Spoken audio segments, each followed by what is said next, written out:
The American Empire was never a democracy. America presents itself as the world's greatest democracy. But the United States was originally designed as a constitutional republic that restricted popular power. The Constitution was written by wealthy, property-owning men. Many opposed monarchy, but also feared direct majority rule. James Madison argued that representative government was necessary to manage conflicts between economic classes and prevent any faction from dominating the country. Most Americans had no meaningful political voice.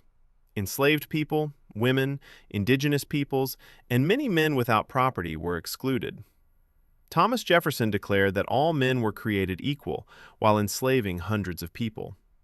George Washington fought for liberty while remaining a wealthy slaveholder.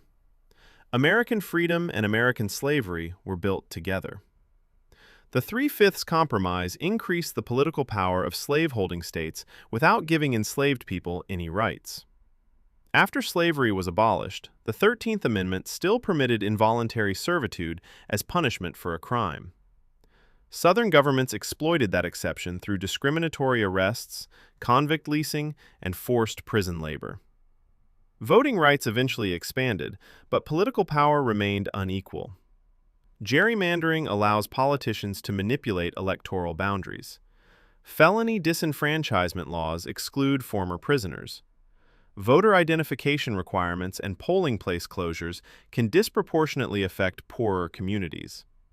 The Senate gives every state 2 senators regardless of population, while the Electoral College can award the presidency to someone who lost the national popular vote.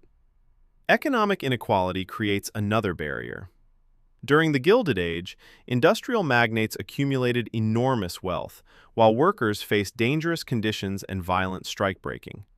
Today, corporations and wealthy donors influence both major parties through campaign contributions, lobbying, media ownership, and revolving door employment. Political theorist Sheldon Wolin called this inverted totalitarianism. Elections continue, but concentrated corporate and institutional power limits what those elections can change. Parties rotate through government, while many defense, financial, surveillance, and economic institutions remain firmly in place. Abroad, the United States built an empire of military bases, alliances, covert operations, and financial influence. American agencies helped overthrow or destabilize governments in Iran, Guatemala, and Chile when those governments threatened strategic or economic interests. That imperial machinery also turned inward. COINTELPRO targeted civil rights leaders and anti-war activists. Martin Luther King Jr. was monitored and harassed. Black Panther leader Fred Hampton was killed during a police raid supported by information from an FBI informant.